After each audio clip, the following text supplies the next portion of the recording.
I stood in the corner of my parents' living room, holding a glass of sparkling cider that had gone warm in my hand. The annual Chen family holiday party was in full swing. 70 relatives crammed into a house designed for 20, the smell of roasted duck and ginger mingling with expensive perfume and judgment. "Emily, dear, come here." Mom's voice cut through the noise. She was standing near the grand piano with Aunt Sarah, Uncle Robert, and a cluster of cousins I barely recognized. Her smile was bright and sharp as a scalpel. "Tell everyone about your new job." I'd been dreading this moment since I walked through the door 3 hours ago. "I work at Metropolitan Hospital," I said simply, keeping my voice neutral. "She's being modest." Mom laughed, that particular laugh that meant she was about to say something cutting disguised as affection. "She just answers phones at the hospital. Barely makes minimum wage, but we're proud she's finally employed after all that schooling." The way she said schooling made it sound like I'd wasted a decade finger painting. Aunt Sarah patted my arm with condescending sympathy. "At least it's honest work, dear. Not everyone can be successful like your brother." My brother David chose that moment to swagger over, fresh from closing a real estate deal he'd already mentioned 12 times that evening.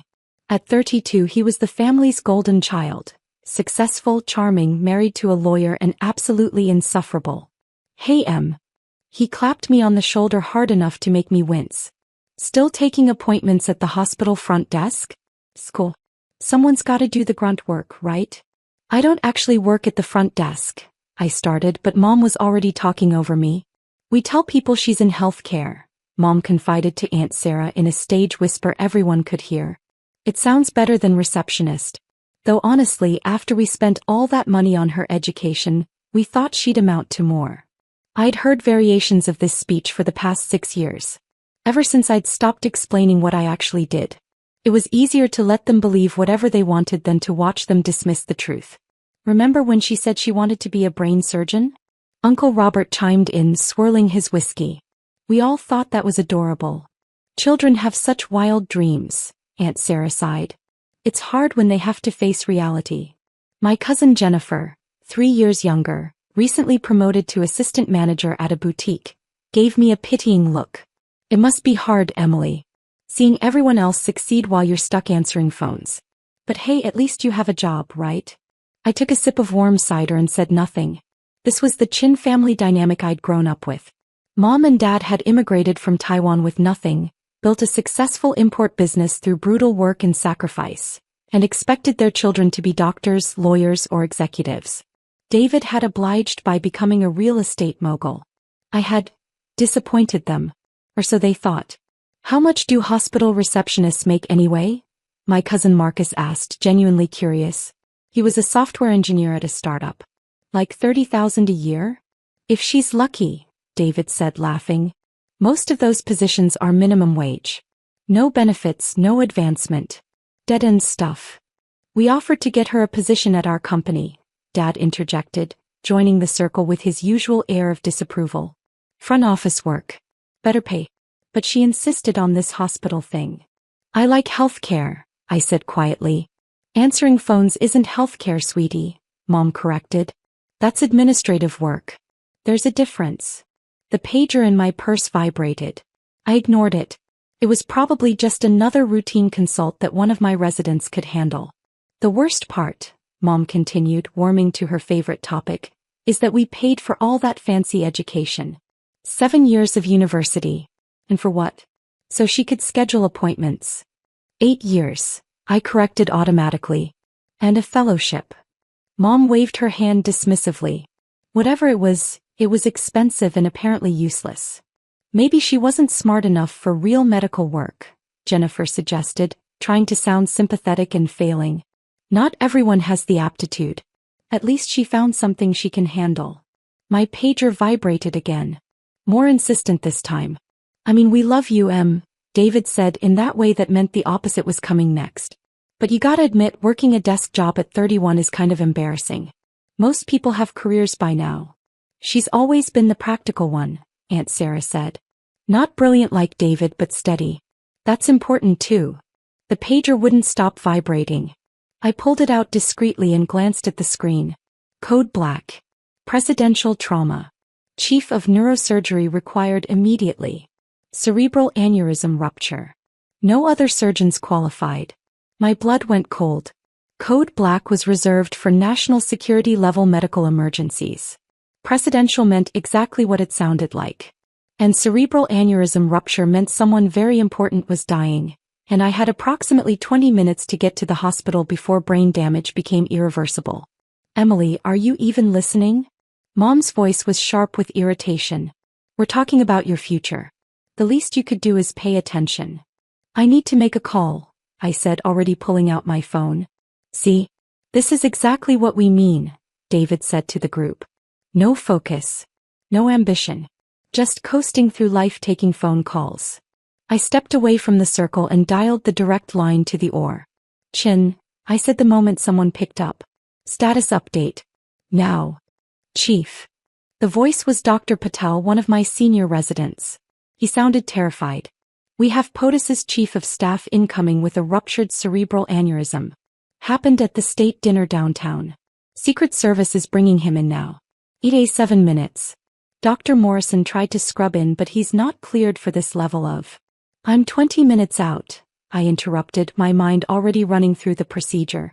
Cerebral aneurysm rupture. High-profile patient. Massive political pressure. This was a surgery only 3 people in the country were qualified to perform, and I was the only one in this city. Prep or 1. Get neurology standing by. I want a full CT scan the second he arrives. Have anesthesia ready for immediate intubation. And get Dr. Martinez, she's cleared for presidential-level procedures. Chief. The Secret Service is asking for you specifically. Tell them I'm en route. And Patel? Nobody touches him until I get there. Nobody. I ended the call and turned back to my family. They were all staring at me with varying degrees of confusion. What was that about? Mom asked suspiciously. I have to go to the hospital, I said, already calculating drive time. 15 minutes if traffic was clear. 17 if I hit lights. Too long either way. See? This is what I mean, Mom said to Aunt Sarah. They call her in for overtime on Christmas Eve because she's just a receptionist. They don't respect her time. That's terrible, Jennifer agreed. You should stand up for yourself, Emily. Someone probably called in sick and they need her to cover the phones, David suggested. Typical entry-level stuff. My phone rang. The caller ID showed Metropolitan Hospital, Executive Director. I answered. Dr. Chen. Emily, thank God. Director Harrison's voice was tight with stress. I know you're at a family event, but we have a situation. I'm sure your team briefed you. Ruptured cerebral aneurysm, Chief of Staff, presidential-level emergency. I rattled off. I'm leaving now. Have my team prep exactly as I ordered. I'll need the security protocols activated and the OR completely secured. The Secret Service is already here. They're asking for credentials verification. Tell them to check the National Security Clearance database. I'm cleared for Level 5 presidential medical procedures. And Harrison? Get the media blackout in place. Nothing about this leaks until I say so. Already done. We're calling it a routine VIP admission. Good. I'll be there in 14 minutes. I hung up and looked at my family. They were all frozen, staring at me like I'd started speaking Martian. Emily, Mom said slowly, who were you just talking to? I really do have to go, I said, grabbing my coat. There's an emergency at the hospital. What kind of emergency? Dad demanded. What could a receptionist possibly? My phone rang again. This time it was a number I recognized from the East Wing. I answered. Dr. Chen speaking. Chief Chen, this is Special Agent Morrison with the Secret Service. The voice was clipped and professional. We have a code black situation with a cabinet-level official. We need confirmation that you're en route and will be performing the procedure. Confirmed. I'm leaving my current location now. ETA Metropolitan Hospital is 13 minutes. The patient is not to be moved before I arrive, and I want a full security sweep of or one completed before I scrub in. Understood, Chief. We'll have an escort waiting at the hospital entrance. Your security clearance has been verified. Thank you, Agent Morrison. I ended the call and found my entire family staring at me in complete silence. Even David's mouth was hanging slightly open. Emily, Aunt Sarah said carefully, why did that person call you Chief? I have to go, I repeated, pulling on my coat. Someone's life depends on it. Wait. Mom's voice had lost its condescending edge. What do you actually do at that hospital? I paused at the door, considering my answer. For 6 years I'd let them believe whatever they wanted. I'd stopped correcting them when they called me a receptionist. I'd stopped explaining my research, my surgeries, my position. It had seemed easier than watching them dismiss everything I'd accomplished. But right now someone was dying. And I didn't have time for this conversation. Exactly what you think, I said. I work at the hospital. But that person called you chief, Jennifer said, confused. Chief of what? My pager went off again. Patient arriving. 2 minutes. CT scan shows massive hemorrhage. Critical status. I really have to go, I said and walked out the door. Behind me I heard David say, that was weird, right? Why would the Secret Service call a receptionist? I was already running to my car. The drive to Metropolitan Hospital took 11 minutes. I broke several traffic laws getting there, but the Secret Service had cleared the route and I had emergency authorization. My phone rang 3 more times during the drive. Dr. Martinez confirming she was scrubbed and ready, Director Harrison updating me on the patient's deteriorating condition, and my department administrator asking if I needed anything. I pulled into the executive parking area where a Secret Service agent was waiting. He verified my identity, checked my credentials against a tablet, and escorted me through a side entrance that bypassed the main hospital entirely. The secure elevator took us directly to the surgical floor. The patient is critical, Dr. Chen, Agent Morrison said as we walked rapidly through the corridors. We understand you're the only surgeon in the region with the clearance and expertise to perform this procedure. I'm aware, I said, my mind already in surgery mode. Everything else, my family, their comments, their assumptions, had vanished the moment I got in the car. Right now there was only the procedure, the patient, and the clock ticking down. We reached the surgical prep area. Dr. Martinez was already there, gowned and gloved. Chief, she said, relief flooding her face. Patient is in CT now. Scan shows a ruptured anterior communicating artery aneurysm with significant subarachnoid hemorrhage. Blood pressure is dropping. We've got him intubated and sedated, but he's circling. Time since rupture? Approximately 37 minutes. I cursed silently. That was pushing the edge of the window. Every minute that passed meant more brain damage, more risk of catastrophic stroke.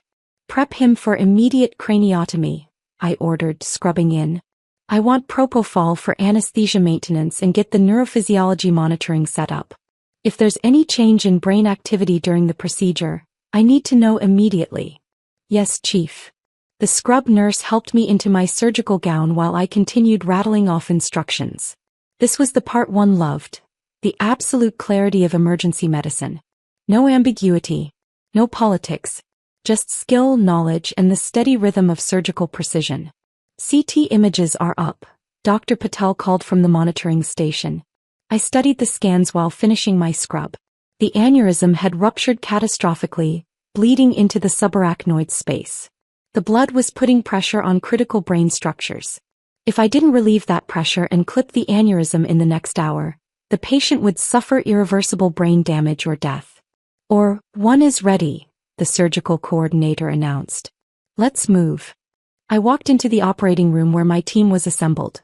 Dr. Martinez as my primary assist, Dr. Patel monitoring neurology, 2 scrub nurses, an anesthesiologist, and a perfusionist standing by in case we needed to go on bypass. Around the perimeter, Secret Service agents stood at discrete stations, watching everything. The patient was already positioned, head immobilized in the cranial fixation device. Monitors beeped steadily, showing vital signs that were concerning but stable. All right, everyone, I said, positioning myself at the head of the table. This is a ruptured anterior communicating artery aneurysm in a 63-year-old male. Significant hemorrhage, moderate vasospasm. We're going to do a pterional craniotomy, evacuate the hematoma, and clip the aneurysm. Estimated procedure time is 4 to 5 hours. Questions? No one spoke. Good. Let's save a life. I held out my hand and the scrub nurse placed the scalpel into my palm. The surgery was intricate and demanding. Every move had to be precise. The brain tolerates no errors. I worked steadily, opening the skull, retracting tissue, navigating through the complex architecture of blood vessels and neural tissue. Dr. Martinez anticipated my needs perfectly, handing me instruments before I asked, suctioning blood to keep my field of view clear. 3 hours in, I finally visualized the aneurysm, a balloon of weakened blood vessel wall, ruptured and bleeding. Carefully, delicately, I isolated it from the surrounding tissue. "Clip," I said. The scrub nurse placed the titanium aneurysm clip into my hand. This was the critical moment. I had to position the clip across the neck of the aneurysm, cutting off blood flow without damaging any of the dozen critical vessels surrounding it. I placed the clip, checked the position, adjusted slightly, checked again. "Clip is secure," I announced. "Blood flow to the aneurysm is stopped. Dr. Patel, neurology readings. All normal, Chief. No changes in brain activity. Excellent. Let's evacuate the remaining hematoma and close." Another 90 minutes of meticulous work. Finally, I stepped back from the table. "That's it," I said. "Close him up, get him to neuro ICU and monitor him continuously for the next 48 hours. I want updates every 2 hours." "Yes, Chief," Dr. Martinez said. "Brilliant work as always." I stripped off my gloves and gown, suddenly aware of how exhausted I was. 5.5 hours of surgery, the emotional toll of the emergency, and before that 3 hours of my family's condescension. I stepped out of the OR and found Director Harrison waiting with a man in an expensive suit who could only be a high-ranking government official. "Dr. Chen," Harrison said, "this is Deputy Chief of Staff Richardson." "Mr. Richardson," I said, shaking his hand. "Your colleague came through surgery successfully. We'll know more in the next 48 hours, but I'm cautiously optimistic." "Dr. Chen, the President wanted me to thank you personally," Richardson said. "We understand you left a family event to perform this surgery. Your skill and dedication are appreciated at the highest levels." "Just doing my job, sir. The nation is fortunate to have surgeons of your caliber," he continued. "Your record speaks for itself. Chief of Neurosurgery at 31, youngest in the hospital's history. Over 300 successful brain surgeries. Published research in 7 major medical journals. The President specifically requested you when we learned about the aneurysm rupture." I nodded tiredly. "I appreciate that. Now if you'll excuse me, I need to check on my patient." It was nearly 3 in the morning when I finally left the hospital. The Chief of Staff was stable, showing positive neurological signs. Barring complications, he would make a full recovery. I drove back to my apartment, too exhausted to feel anything except the bone-deep weariness that comes after high-stakes surgery. My phone had been buzzing intermittently all night, texts and calls from my family that I'd ignored. I was about to silence it completely when I saw the number. Dad's cell phone. And then Mom's. And then David's. And then Aunt Sarah's. 43 missed calls. 67 text messages. Curious despite myself, I opened the messages. Emily, call me immediately. Why is the news saying Dr. Emily Chen, Chief of Neurosurgery, saved a government official? That can't be you. David, what the hell? Your name is all over the news. Jennifer, OMG, Emily, is that really you? CNN is calling you one of the country's top brain surgeons.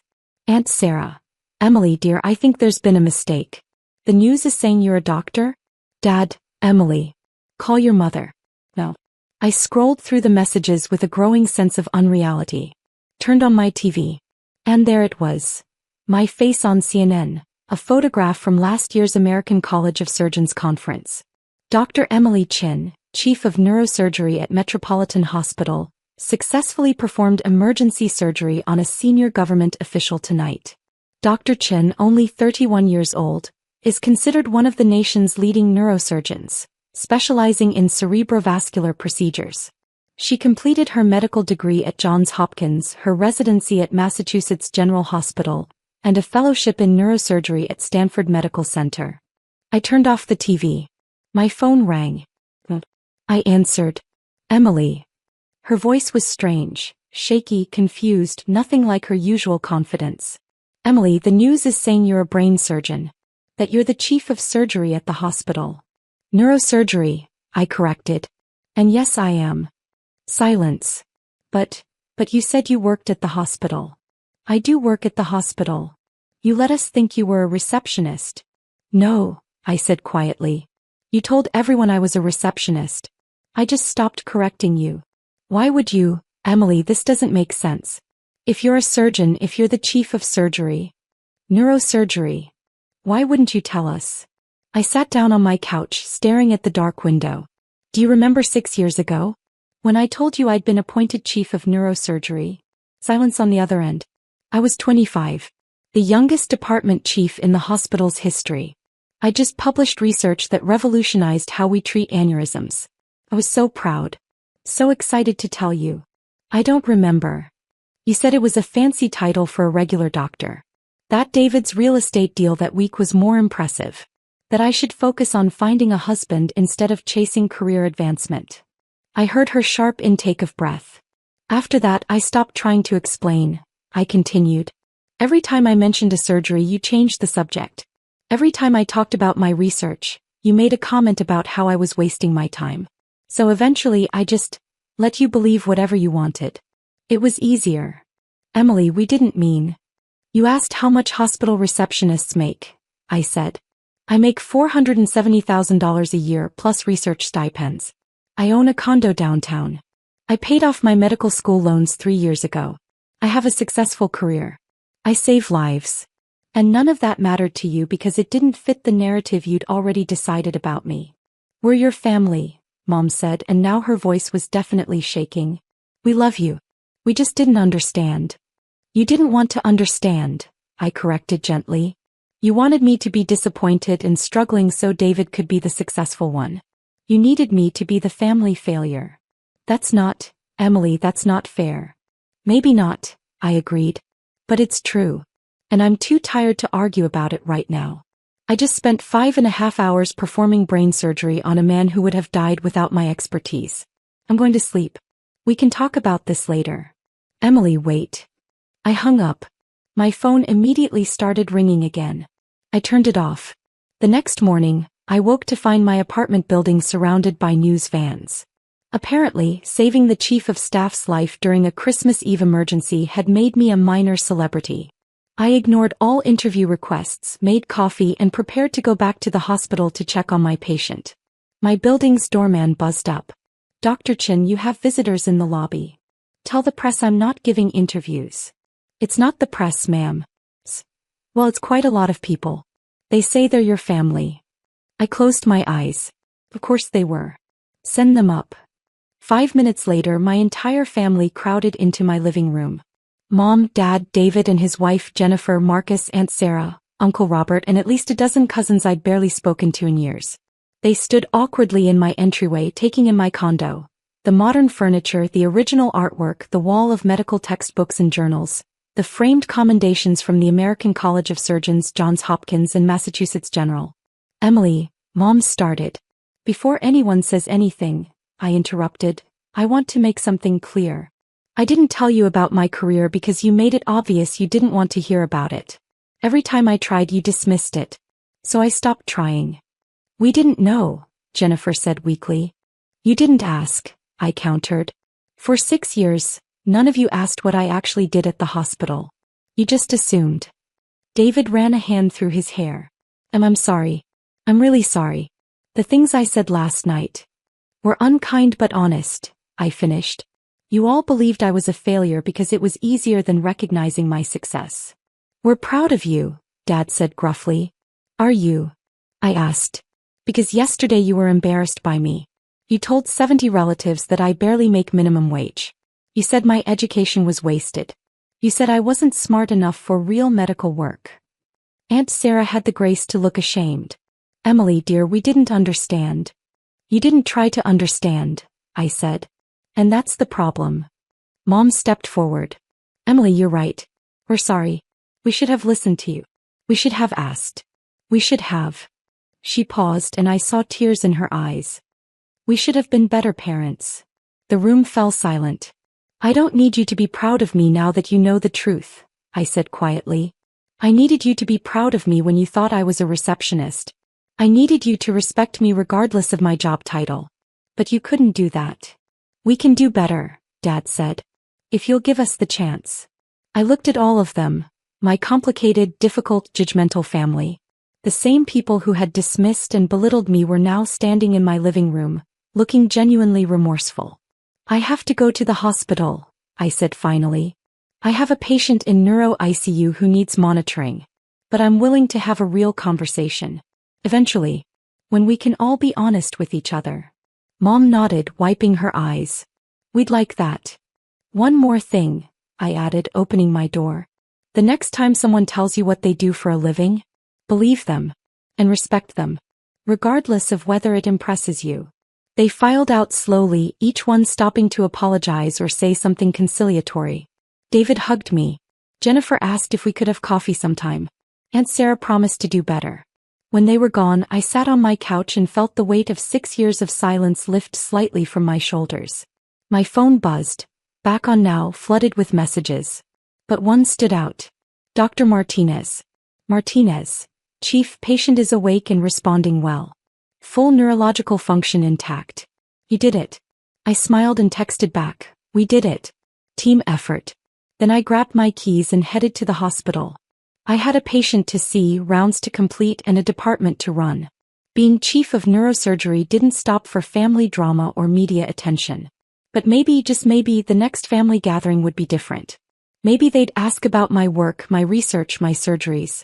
Maybe they'd listen when I talked about the complexities of the human brain and the privilege of healing it. Or maybe they wouldn't. Maybe some things never change. But that was okay. Because I didn't become a neurosurgeon for my family's approval. I became a neurosurgeon because I loved the work, the challenge, the profound responsibility of holding someone's brain, their entire self, in my hands and making it whole again. And that was enough. Epilogue. 6 months later, I stood at the podium of the annual Chen family reunion, invited for the first time ever to give a speech about my career. Mom introduced me as our daughter, Dr. Emily Chen, chief of neurosurgery at Metropolitan Hospital. I talked about the brain, about the delicate work of surgery, about the patients whose lives I'd saved and the ones I couldn't save. I talked about the years of training, the sleepless nights, the constant learning required to stay at the top of my field. And for the first time, my family listened. After my speech, my youngest cousin, 8 years old, came up to me with wide eyes. "Aunt Emily, can I be a brain surgeon like you?" I knelt down to her level. "You can be anything you want to be. And when you achieve it, don't let anyone make you feel small. Not even family." She nodded seriously. "I won't." I looked up and caught Mom's eye across the room. She smiled at me, a real smile, not the sharp, performative one from before. It wasn't perfect. We still had work to do, conversations to have, old wounds to heal. But it was a start. And sometimes a start is enough.